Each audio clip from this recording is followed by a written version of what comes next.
In the summer of 2003, inside a quiet clinic in Hannover, Klaus Meine sat and waited to hear if he would ever sing again. Scar tissue had formed on his vocal cords, the kind that develops slowly from decades of nightly abuse, and then announces itself all at once. The voice that had soared over a divided Berlin during Wind of Change, the voice that millions of fans across the world still knew by heart, had simply begun to fail him mid-note, on stage, in front of thousands, cracking on notes he had hit effortlessly for 30 years. Doctors spoke in careful, guarded language. Surgery might save the voice. It might also end it, permanently, with no second chance to try again. And this crisis was landing at the worst possible moment for the band that voice belonged to. By 2004, rock radio belonged to someone else entirely. Snarling, down-tuned new metal acts, half the Scorpions' age, ruled the airwaves and dominated magazine covers, while veteran hard rock bands were being quietly filed away as relics of a bygone decade, the kind of act your older brother used to like. Their own label wondered, openly, in meetings the band wasn't even invited to, whether there was any commercial reason left to make another Scorpions record at all. Klaus didn't know it yet, lying in that hospital bed with a legal pad and pen instead of a voice, but the decision he and his bandmates were about to make would either confirm every doubter right or become the most defiant chapter the band had ever written. To understand how far the Scorpions had fallen by 2003, you have to remember how impossibly high they had once flown. In November 1990, Klaus Meine sat with an acoustic guitar in a rehearsal room in Germany, humming a melody that had come to him almost as an afterthought, inspired by watching the Soviet Union crack open before his eyes, by the sound of a city he loved tearing down the wall that had split it in two.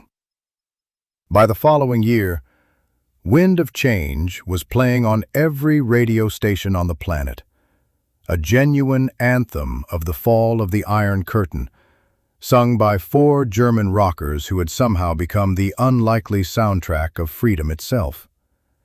Crazy World sold millions of copies worldwide. The band that had clawed its way up from smoky Hannover clubs in the late 1960s was suddenly bigger than anyone in that room could have imagined, filling stadiums from Moscow to Buenos Aires, greeted at airports by fans who barely spoke a word of German but knew every word of that whistled melody.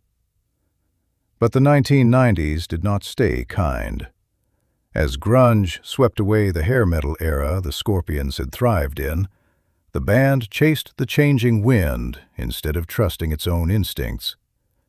By 1999, on an album called Eye to Eye, longtime guitarist Rudolf Schenker's crunching riffs were buried under dance beats and synthesizer loops that sounded nothing like the band anyone had fallen in love with. Longtime fans were furious. Reviews were brutal. Sales collapsed. For the first time in their career, the Scorpions looked less like legends adapting with the times, and more like a band that had simply, painfully, lost its way. The early 2000s only deepened the wound. Turn the dial to any major rock station in America or Britain in 2004, and you would hear Korn, Limp Bizkit, and Linkin Park screaming through detuned 7-string guitars, a sound built entirely around adolescent rage and hip-hop-inflected aggression, nothing like the melodic hard rock that had once ruled those same airwaves. There was simply no format left for German hard rock built on soaring choruses and twin guitar harmonies. Music magazines that had once put the Scorpions on their covers now barely mentioned them except in "Whatever Happened to" retrospectives. Industry insiders openly used the word dinosaur, and worse, in private conversations that inevitably made their way back to the band. One radio programmer reportedly told the band's management flatly that Scorpions' singles simply did not fit playlists built for a younger, angrier audience raised on rap metal and nose rings. Behind closed doors at their label, executives debated whether promoting a new Scorpions album was even worth the marketing budget it would cost. Founding guitarist Rudolf Schenker, the band's relentless engine since forming it in 1965, refused to accept that verdict. He had watched trends rise and fall for 3 decades already: psychedelic rock, punk, new wave, grunge, and the band had always found a way through by refusing to become a nostalgia act frozen in 1 decade. But this time felt different, more dangerous. This time, the band's own singer might not even have a voice left to record with, and no amount of stubbornness could fix a torn vocal cord. The surgery went ahead in Hannover in the second half of 2003. Surgeons worked carefully and slowly on the delicate scar tissue lining Klaus's vocal cords, aware that one wrong cut, 1 fraction of a millimeter too deep, could end 40 years of a singing career instantly and irreversibly. When Klaus woke up in the recovery room, groggy and disoriented, he was ordered into total silence. Weeks of not speaking a single word, not even a whisper, communicating with his wife and bandmates through notes scrawled on paper and small, tired gestures, terrified that even a hoarse whisper might undo everything the surgeons had just repaired. He has since described those weeks as some of the most frightening of his life, not the fear of dying on the operating table, but the specific, quiet terror of outliving his own voice, of becoming the frontman of a band with nothing left to front it with, of watching Rudolf and Matthias build a comeback around a microphone he might never be able to stand behind again. Rudolf visited the apartment often, sitting in near silence himself out of respect. Matthias Jobs, the band's lead guitarist since 1978, visited too, bringing news of nothing in particular just to fill the room with something other than fear. Nobody talked about the future of the band directly, because nobody wanted to force Klaus to shake his head or nod through a question none of them could bear to ask. Slowly, cautiously, under a vocal coach's careful supervision, Klaus began exercises, humming first, then soft single notes, then, weeks later, the first tentative phrases of an actual melody. Every session was a gamble against his own body. By early 2004, against odds nobody in that room had been willing to say out loud, the voice was returning. Rough at first, thinner than before, then, unmistakably, still his. With Klaus's voice healing note by careful note, the band gathered in Hannover to decide what kind of album they were even allowed to make anymore. Rudolf Schenker arrived at that meeting with a conviction he refused to soften for anyone, including the label executives waiting nervously for an answer. No more chasing trends, no dance beats, no new metal detuning, no desperate attempt to sound 25 years younger than they actually were.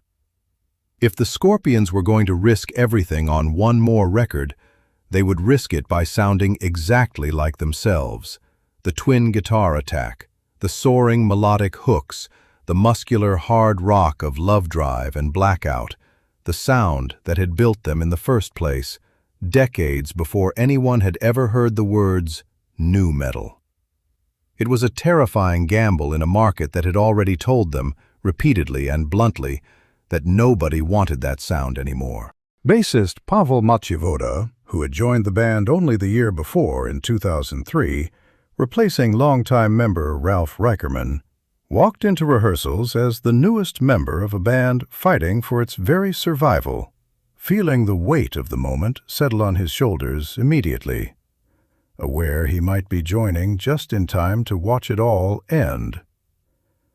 Drummer James Kotak pushed the tempos harder, rawer, closer to the band's earliest records than anything they'd cut in over a decade of drifting. There would be no half measures this time.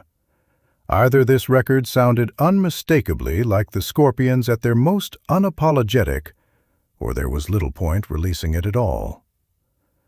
They gave the coming album a title before they had even finished writing half the songs, a title that was as much a statement to the industry as it was a song.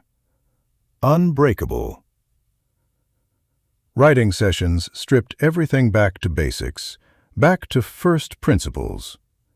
Rudolph and Matthias sat across from each other with guitars plugged into stripped-down amp setups, hunting for riffs the way they had in the band's earliest years in the late 60s and early 70s, before synthesizers, before drum machines, before anyone had told them what a hit record was supposed to sound like on the radio.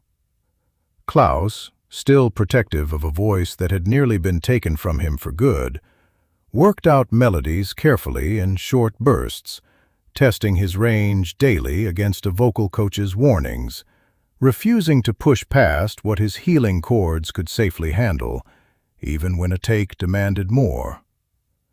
There was no pretending the pressure wasn't there in every room they worked in. Every riff they wrote, every chorus Klaus sketched out in his notebook, carried the same unspoken question hovering over the whole project. Would anyone even care anymore? Was there still an audience out there for a band that had once stood shoulder to shoulder with Iron Maiden and AC/DC, now competing for attention against bands born the same year the Scorpions signed their very first record deal? Rudolph's answer, repeated to anyone in the room who asked, was simple and stubborn. He didn't care whether radio programmers wanted them anymore. He cared whether the fans who'd stayed, the ones since Hannover clubs in the 60s, or since Wind of Change changed everything, would recognize the band they'd fallen in love with in every single note. The recording sessions themselves carried a tension the band hadn't felt in years, maybe decades. Engineers recall Klaus double and triple checking takes late into the night, listening back obsessively for any sign of strain in his voice, terrified of damaging what he'd only just gotten back through months of careful work. Matthias Jabs layered guitar solos with a ferocity that felt almost like proof, as if speed and precision alone could answer the Dinosaurs label directly, note for note.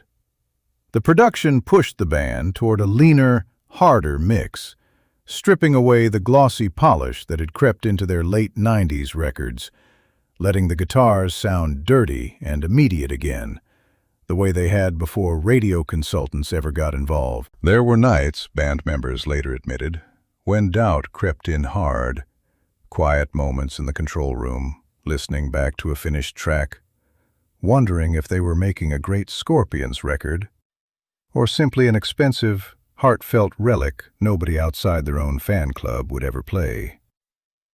But there were other nights, too, electric ones, when a take came together perfectly and the room went silent, then erupted, because everyone present recognized, unmistakably, the sound of the band they used to be roaring back to life through the studio monitors.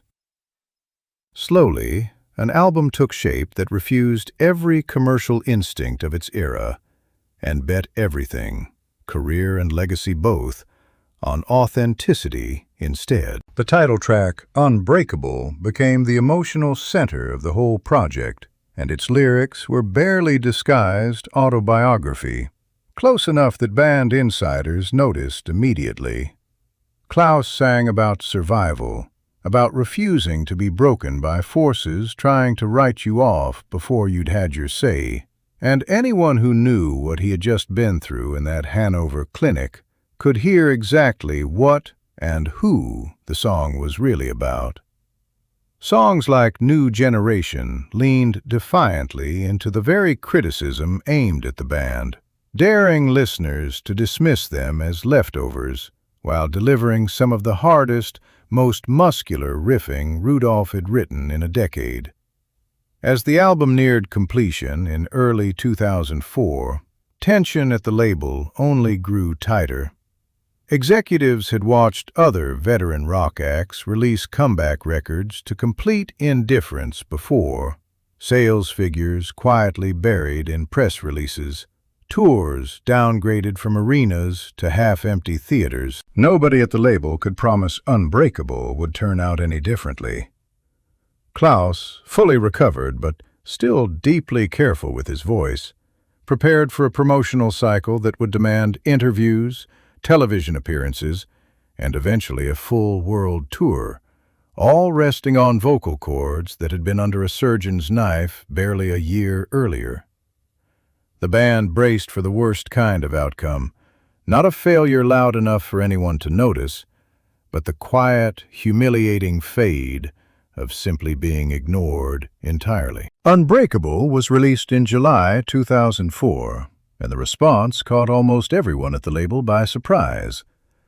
Critics who had written the band off called it the strongest, most focused Scorpions record since the Crazy World era over a decade earlier, and meant it as a genuine compliment, not a nostalgic one.